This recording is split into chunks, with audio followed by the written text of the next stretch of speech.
الرجيم بسم الله الرحمن الرحيم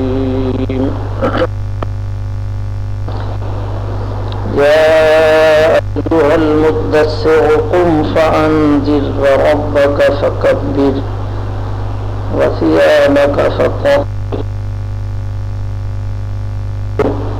ولا تمنن تستكثر ولربك فاصبر صدق اللہ وصدق رسولہ النبی الکریم۔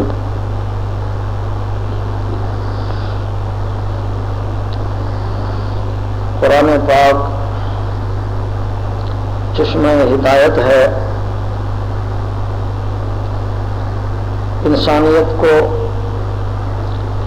جس قسم کی طلب اور پیاس ہو، قرآن پاک کے چشمے سے اس کی سیرابی کا سامان مل جاتا ہے۔ یہ سورت مدثر ہے۔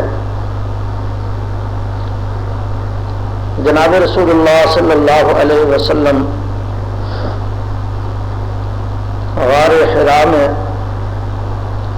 6 مہینے تک خلوت نشین رہے، عبادت میں مصروف رہے، اور پھر سلسلہ وحی کا شروع ہوا۔ اس میں 2 قول ہیں کہ ربیع الاول میں یا ماہ رمضان میں۔ سب سے پہلی 5 آیات قرآن پاک کی جبریل لے آئے۔ اقرأ بسم ربک الذی خلق خلق الانسان من علق، یہاں سے 5 آیات۔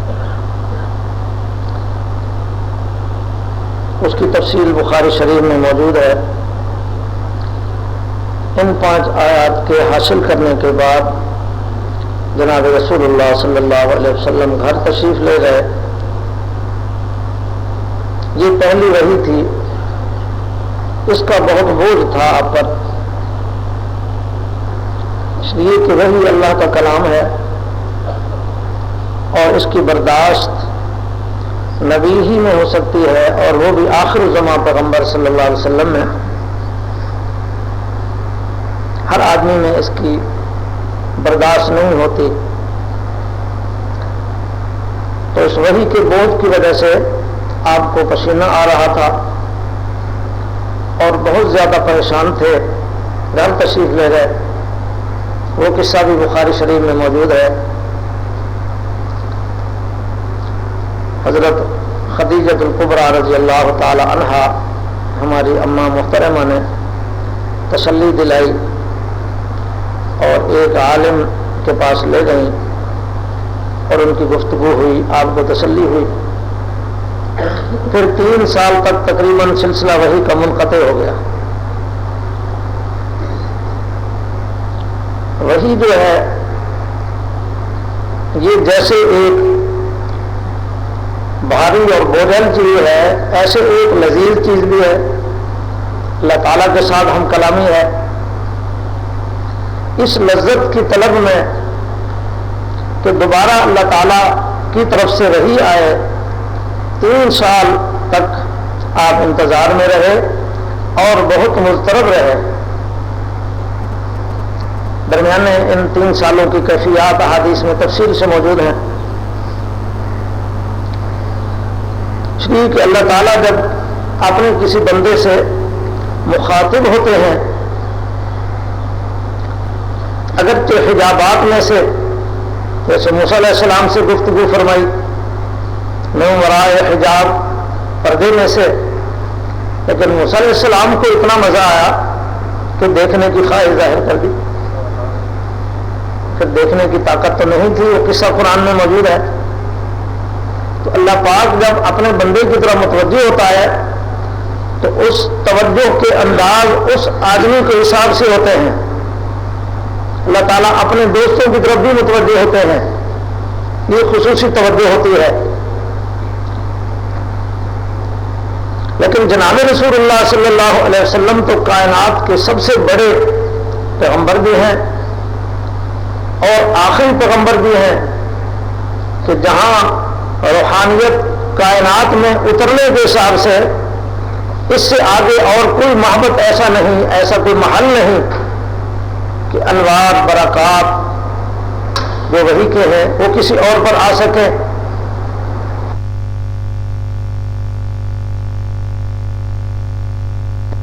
آیات میں آتا ہے کہ حضرت ایوب علیہ السلام بہت صابر مشہور ہے نا، قرآن پاک نے بھی ان کو صابر کہا ہے. ان کو ایک عرصہ تکلیف رہی بہت زیادہ، بعض روایات میں 7 سال اور بعض میں 18 سال. اور تکلیف یوں نہیں کہ کبھی ہو جائے کبھی چلی جائے، نہیں، مسلسل تکلیف میں رہے. پھر اللہ پاک نے شفا عطا فرمائی.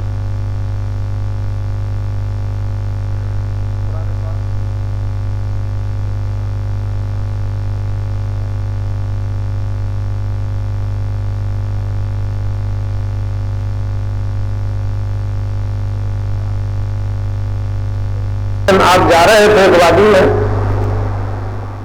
تو جبریل کو اپنی اصلی شکل میں دیکھا، افق پر کرسی پر بیٹھے ہیں. اور جبریل امین کی اپنی اصلی شکل تو بڑی آپ کے لیے ہیبتناک تھی، اس لیے کہ 600 پر اور ایک پر اتنا بڑا کہ مشرق سے مغرب تک اس کو ڈھانپ لے فضا کو. جب اصلی شکل میں دیکھا تو بڑی گھبراہٹ پیدا ہوئی آپ کو. اس گھبراہٹ کی وجہ سے آ کر گھر میں سو گئے، اوپر چادر اوڑھ لی پریشانی کی وجہ سے. تو پھر اللہ پاک نے اپنے محبوب کو یہ پیارے خطاب سے خطاب فرمایا، یا ایھا المدثر. یہ ایک پیار کا انداز ہے کہ جس حالت میں کوئی موجود ہو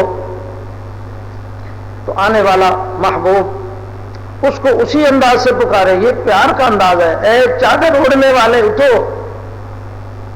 یا ایھا المدثر، مدثر مانا چادر اوڑھنے والے، کیونکہ سوئے ہوئے تھے پریشانی کی وجہ سے، گھبراہٹ کی وجہ سے.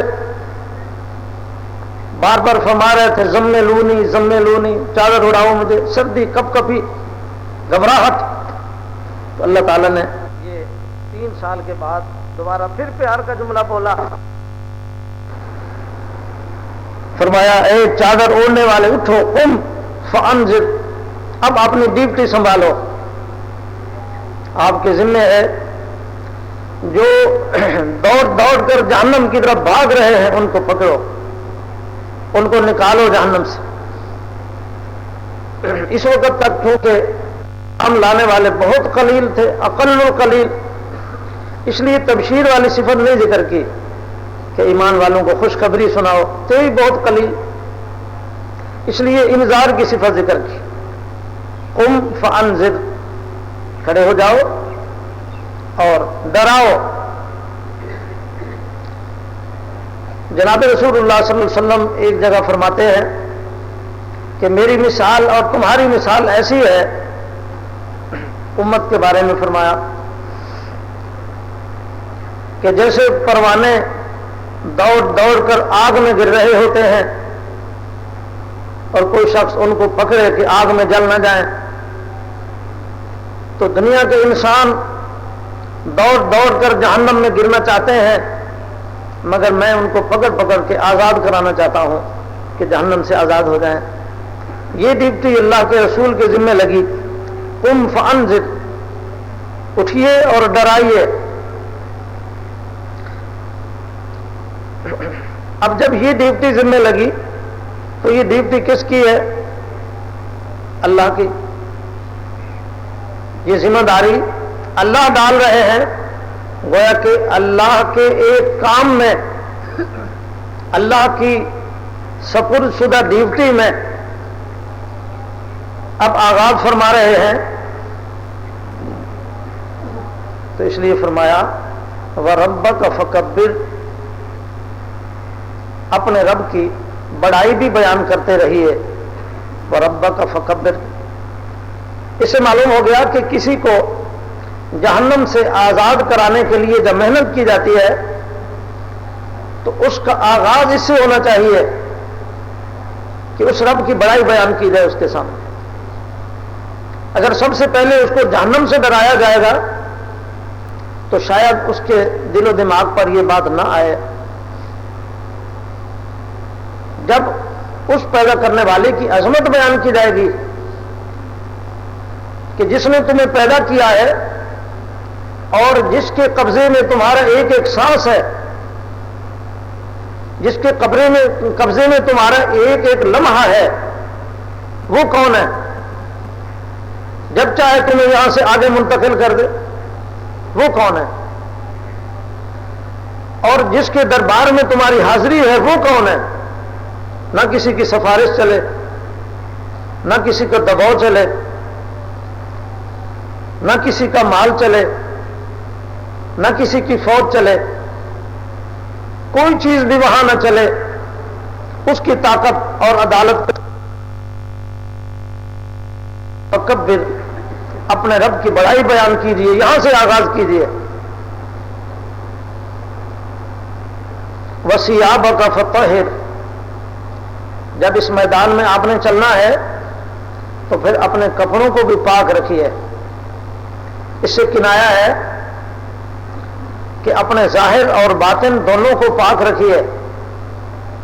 جناب رسول اللہ صلی اللہ علیہ وسلم تو پاک ہی ہیں، پاک ہی پیدا ہوئے، پاک ہی رہتے تھے. اس میں مطلب ہے کہ جیسے آپ پاک رہ رہے ہیں اسی طرح پاک رہیے. اور امت کو خطاب ہے جو اس ڈیوٹی پر آئے گا وہ بھی اپنے کپڑوں کو پاک رکھے. ظاہری کپڑے تو یہ ہیں کہ جو آدمی نے پہن رکھے ہیں، یہ ظاہری کپڑے ہیں، اور کچھ اندر کا لباس بھی ہے. دل کو بھی پاک رکھیے، دماغ کو بھی پاک رکھیے، معدے کو بھی پاک رکھیے، اندر کو بھی، ظاہر باطن دونوں اس میں شامل ہیں. وَثِيَابَكَ فَطَهِّرْ، اس لیے کہ یہ اس راستے پہ چلنے والا جو لوگوں کو جہنم سے کھینچ رہا ہے اور دعوت کا کام کر رہا ہے، اگر اس میں ناپاکی کا کوئی عنصر شامل ہو گیا ظاہر میں یا اندر میں تو یہ اس راستے میں ناکام ہو جائے گا، اس راستے میں کامیاب نہیں ہو سکتا. کوئی چیز بھی، کوئی ناپاکی بھی اندر گھس گئی. یہ بڑی غور و فکر والی بات ہے. اس لیے کہ جناب رسول اللہ صلی اللہ علیہ وسلم کی امت کا ہر آدمی یہ ڈیوٹی کچھ نہ کچھ ادا کر رہا ہے. علماء اور صلحاء اور داعیان امت وہ تو اس راستے پہ مسلسل چل ہی رہے ہیں، لیکن ہر آدمی کچھ نہ کچھ اس کی ڈیوٹی دے رہا ہے. اس لیے کہ جو گھر کا سربراہ ہے وہ بھی یہ ڈیوٹی دے رہا ہے، اپنے اولاد کو، اپنی بیوی کو حق کی طرف دعوت دے رہا ہے، نیکی کی طرف بلا رہا ہے، وہ بھی داعی ہے. کلکم مسئول، کلکم راعی. تو ہر آدمی اس راستے پہ چل رہا ہے. اس لیے یہ بات سوچنے کی ہے اور غور و فکر کی ہے کہ اس راستے میں جس کو ناکامی ہو جاتی ہے اس کی وجہ یہی ہوتی ہے کہ کوئی نہ کوئی گاڑی میں نقص ہوتا ہے، یا تو اس میں پٹرول نہیں ہوتا، یا اس کی بریکیں فیل ہو جاتی ہیں. سفر کر رہا ہے نا آدمی گاڑی پر، یا اس کا ٹائر صحیح نہیں ہوتا، پھٹ جاتا ہے راستے میں. کوئی نہ کوئی اس گاڑی میں نقص ہوتا ہے. اگر گاڑی بالکل ٹھیک ہو تو آدمی منزل کی طرف خوب جائے گا اور بہت جلدی پہنچے گا. یہ دوسرے کو حق کی طرف بلانے والا اگر ظاہری طور پر تو اپنے کپڑے پاک رکھتا ہے،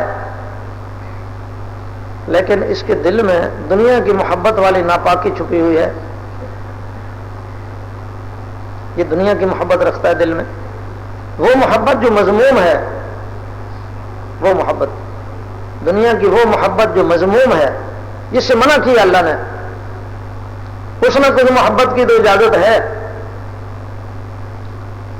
اس لیے کہ قرآن پاک نے ایک جگہ فرمایا کہ تم اللہ تعالیٰ کے ہاں مقرب بندے تب بن سکتے ہو جب اپنی محبوب چیز خرچ کرو. معلوم ہوتا ہے مال میں کچھ نہ کچھ محبت کی گنجائش ہے. لن تنالوا البر حتى تنفقوا ما تحبون، وہاں سے ثبوت ہے محبت کا. لیکن جو محبت مذموم ہے، مذموم محبت وہ ہے جو اللہ کی محبت اور دین کے مقابلے میں آ جائے، یہ محبت مذموم ہے۔ آدمی دکان پہ جب بیٹھا ہوتا ہے تو اس کی دنیا کی محبت ہوتی ہے، آخر تبھی تو سارا دن قربانی دے رہا ہے کہ گاہک آئے، نفع آئے۔ اگر بالکل کوئی خیال ہی نہ ہوتا تو کب بیٹھتا؟ اتنی محبت کی اجازت ہے، بیٹھنے کی اجازت ہے، لیکن جب اذان آ جائے پھر بھی اگر بیٹھا رہے، یہ محبت مذموم ہے۔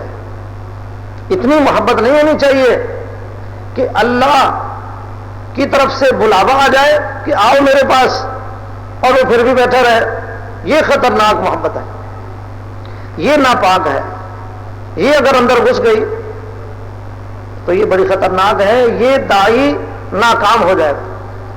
آج ہو جائے، کل ہو جائے، 10 دن ہو جائے، 5 دن ہو جائے، 2-4 دن لچھے دار تقریریں کسی کو سنا لے گا، لچھے دار باتیں کر لے گا، لیکن اس کام میں ناکام ہو جائے گا، ٹوٹ پھوٹ جائے گا، کامیاب نہیں ہو سکتا، اس لیے کہ اس کے اندر دنیا کی محبت چھپی ہوئی ہے جو مذموم ہے، جاہ اندر چھپا ہوا ہے۔ یہ 2 خطرناک بیماریاں ہیں نا صوفیاء کے ہاں، حب جاہ، حب دنیا، اور حب مال اور حب جاہ۔ جاہ کہتے ہیں بڑے ہونے کی خواہش، کہ جہاں میں دعوت دینے کے لیے جاؤں کسی کو، وہاں میرے لیے استقبال ہو، میرے لیے نعرے لگیں، میرے آگے پیچھے گاڑیاں ہوں، لوگ ہوں، یہ خواہش ہو۔ اگر خود بخود ساتھ ہو جاتی ہیں تو یہ مذموم نہیں ہے، خواہش ہو، یہ بری ہے، یہ بڑا ہونے کی خواہش ہے۔ مجھے فلاں وقت سے فلاں وقت تک تقریر کرنے کی اجازت دی جائے،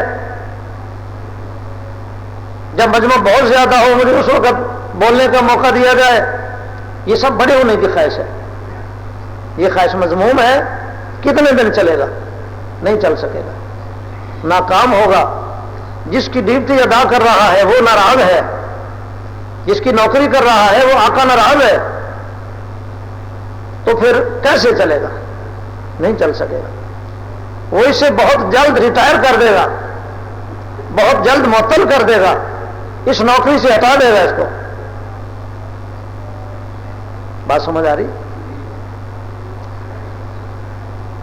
تو وَرَبَّكَ فَكَبِّرْ، ہر قسم کے کپڑوں کو پاک رکھیں، اندر والے بھی باہر والے بھی۔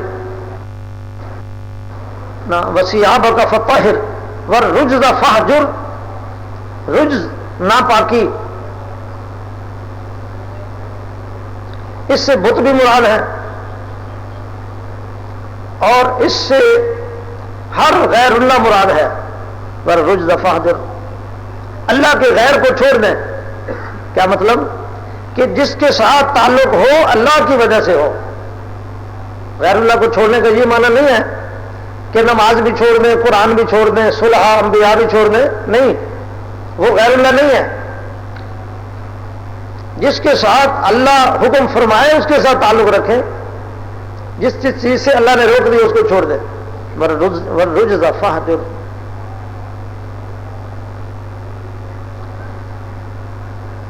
اس بات کو پختہ کرنے کے لیے کہ غیر اللہ ہمارے دلوں سے نکل جائے، بزرگوں نے مراقبات رکھے ہیں، یہ جو مراقبات کراتے ہیں، اس میں اسی چیز کی مشق کرنی ہوتی ہے، دل پر توجہ رکھ کے کہ غیر اللہ نکل جائے۔ تو غیر اللہ نکالنا بھی ضروری ہے اس داعی کے لیے جس کو قم فانذر کا حکم ہے۔ جناب رسول اللہ صلی اللہ علیہ وسلم تو اس میں کامل مکمل تھے، یہ سنایا تو ہمیں جا رہا ہے۔ وَلَا تَمْنُن تَسْتَكْثِرْ، کسی پر احسان اس طرح نہ کر کہ دل میں خواہش ہو کہ بڑھا کر دے گا۔ ایک آدمی کسی کو ہدیہ دیتا ہے کہ لو جی یہ ہدیہ ہے، محبت، ہدیہ محبت سے ہوتا ہے، اور دل میں خواہش ہو کہ یہ ذرا موٹی سامی ہے، یہ دے گا تو پھر کوئی بڑی موٹی چیز دے گا، یہ دل میں اگر تصور ہے، اس سے منع کیا جا رہا ہے۔ وَلَا تَمْنُن تَسْتَكْثِرْ، کثیر لینے کے ارادے سے مت دو۔ یہ بیماری ہمارے میں آج کل بہت عام ہے۔ جناب رسول اللہ صلی اللہ علیہ وسلم تو سب کچھ دیتے تھے، لٹاتے تھے، انہوں نے تو کسی سے کچھ لینا ہی نہیں ہوتا تھا۔ یہ بیماری ہم میں بہت عام ہے، خوشیوں کے موقع پر، عید کے موقع پر، شادی کے موقع پر، کسی اور موقع پر کہ جی مٹھائی کا ڈبہ لے جاؤ، وہ کہتے ہیں وہ مٹھائی کا ڈبہ لے آئے تھے، ہمیں مٹھائی کے ڈبے کے ساتھ 100 کا نوٹ بھی دینا چاہیے۔ اگر دوسری دفعہ انہوں نے ایسا نہ کیا تو 4 سلواتے سنواتے ہیں ان کو کہ پرے کرو، اور موقع جب آتا ہے پرے کرو۔ پہلی دفعہ ہم مٹھائی کا ڈبہ لے گئے تھے، ہمارا جب موقع آیا تو کچھ بھی نہیں دیا۔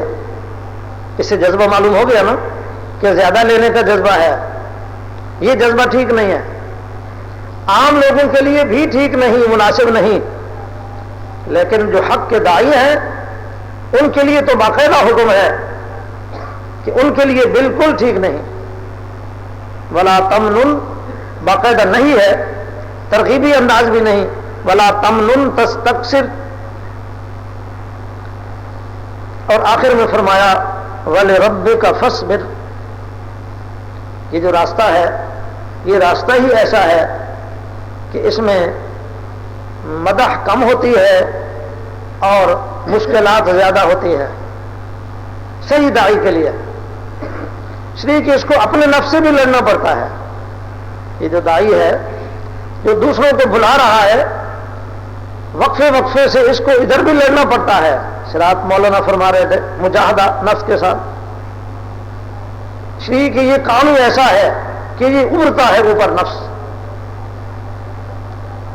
اس میں فوقیت ہے نا، دوسرے کو بلایا جا رہا ہے، اس میں ایک قسم کی فوقیت ہے، اس فوقیت سے ناجائز فائدہ اٹھا کے یہ نفس اٹھتا ہے، ابھرتا ہے، تو اس داعی کو بار بار اس سے بھی لڑنا پڑتا ہے۔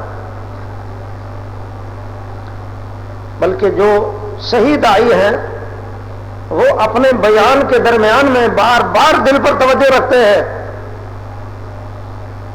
کہ کہیں کسی مرحلے میں پھسل تو نہیں گیا، نقصان میں تو نہیں ڈال رہا مجھے۔ اگر کبھی دل میں خیال آ گیا کہ یہ تو سارے جاہل بیٹھے ہیں، میں عالم ہوں، میں ان کو بتا رہا ہوں، یہ تو سارے فاسق بیٹھے ہیں، میں ان کو نیکی کی طرف دعوت دے رہا ہوں، یہ اگر خیال آ گیا تو شیطان کے جال میں پھنس گیا شیطان کے جال میں۔ تو اس کو بڑی لڑائی لڑنی پڑتی ہے اپنے ساتھ بھی، اور پھر اور بھی باہر کی رکاوٹیں ہوتی ہیں بہت ساری۔ اسی فرمایا فصبر لربک فصبر، اپنے رب کے لیے صبر کیجیے، اور اس صبر کی توفیق بھی تب ملتی ہے جب یہ تصور ساتھ ہو، صرف فصبر نہیں لربک، اس لیے یہ پہلے ہے ولربک فصبر۔ اگر اللہ تعالیٰ کے لیے صبر نہ کر رہا ہو تو پھر ایک امام مسجد 1 سال بھی نہیں چل سکتا، وہ اعتراض کرے گا، وہ اعتراض کرے گا، وہ اعتراض کرے گا۔ یہ داعی حق جو اس راستے میں چل رہا ہے 1 مہینہ بھی نہیں چل سکتا، اس لیے کہ عجیب عجیب قسم کے جملے سننے پڑیں گے، بڑی مشکلات ہوں گی۔ اگر یہ اپنے لیے کر رہا ہے تو یہ نہیں چل سکے گا، اگر کر رہا ہے اس کے لیے تو جیسے جیسے مشکلات آئیں گے یہ آگے بڑھتا جائے گا اور اس کو راحت ہوگی۔ اس لیے اللہ تعالیٰ نے فرمایا کہ جب تم فارغ ہو جاؤ تو میرے پاس آیا کرو، فَإِذَا فَرَغْتَ فَانْصَبْ وَإِلَىٰ رَبِّكَ فَارْغَب۔ مشکلات جب آتی ہیں آدمی پریشان ہوتا ہے، ادھر نفس آدمی کو پکڑنے کی کوشش کرتا ہے، ادھر دوسروں کی طرف سے ایسے حالات آتے ہیں پریشان ہوتا ہے، تو پھر اس کو تسلی ہو جاتی ہے جو اس پہ عمل کرتا ہے، فَإِذَا فَرَغْتَ فَانْصَبْ وَإِلَىٰ رَبِّكَ فَارْغَب۔ فرمایا جب ادھر سے فارغ ہو کر آ جاؤ پھر میرے ساتھ آ کے کچھ دیر بیٹھو، میرے ساتھ باتیں کرو، خلوت کرو۔ اللہ تعالیٰ کہتے ہیں میرے پاس آؤ، کیونکہ اس کے لیے کام کر رہا ہے۔ ایک آدمی کسی کے کام کے لیے گیا ہو اور اس کو راستے میں بڑی تکلیفیں ہوئی ہوں، واپس آ کے اسی کو حال حوال سنائے گا نا کہ میں فلاں جگہ سے گزرا تو یوں ہوا، فلاں جگہ یوں گزرا، گاڑی خراب ہو گئی، پھر فلاں ہوا، یہ ہوا، پانی میں سے گزرنا پڑا، تو وہ پھر اس کو تسلی دیتا ہے آقا، کہتا ہے کوئی بات نہیں، اب تو مشکلات آپ نے جھیل لی، آ گئے، اب آپ کو اتنا انعام ملے گا کہ خوش ہو جائے گی آپ۔ یہ جو اس میدان میں چل رہا ہے، اس کو بار بار واپس روزانہ آ کے اللہ کے پاس خلوت میں بیٹھ کر اس سے تھوڑی دیر مراقبے میں گفتگو کرنی چاہیے اور نیا پٹرول لینا چاہیے، پھر اگلے دن کے لیے خوب تیار ہو جائے گا۔ اور اگر ادھر نہ آیا، ٹوٹا رہا، پھر زیادہ دیر نہیں چل سکے گا۔ وَلِرَبِّكَ فَاصْبِرْ۔ امام مالک رحمۃ اللہ علیہ کا قصہ آپ نے سنا ہے، بادشاہوں کے ہاں بڑے معزز سمجھے جاتے تھے، گورنر تو ان کے دروازوں پہ گھنٹوں انتظار میں کھڑے رہتے تھے کہ امام صاحب آئیں گے تو بات کریں گے، کنڈا کھٹکھٹانے کی ہمت نہیں ہوتی تھی۔ گورنر مدینے میں رہتے تھے، مدینے کے گورنر کو آپ کے سامنے کرسی پر بیٹھنے تک کی ضرورت نہیں ہوتی تھی جب تک آپ فرماتے نہ کہ یہاں بیٹھ جاؤ، کھڑے رہتے تھے۔ بہت بڑی عظمت تھی۔ مسند حدیث پر جب بیٹھتے تھے تو کیا مجال ہے کسی بادشاہ کی کہ بلا اجازت آ کر وہاں بیٹھ جائے، اتنی عظمت تھی۔ اب دیکھنے والا یہ سمجھتا ہے کہ ان لوگوں کو یہ عظمت اور یہ بڑائی بڑی محبوب ہوگی، اس لیے کبھی اگر یہ ہلنے لگی تو یہ چور چور ہو جائیں گے، لیکن وہاں یہ بات نہیں تھی۔ بادشاہ سے ایک مسئلے میں اختلاف ہو گیا، خلیفہ چاہتے تھے کہ یوں فتویٰ دے دیں، امام صاحب نے فرمایا کہ نہیں، یہ شریعت کے خلاف ہے، میں نہیں دیتا فتویٰ۔ بادشاہ ناراض ہو گیا، مسند چھین لی اور کہا کہ اس کو بازار میں گھماؤ، اونٹ پر چڑھاؤ اور اونٹ کا منہ آگے ہو اور ان کا منہ پیچھے ہو، بھیجتی کے انداز میں بازار میں چکر۔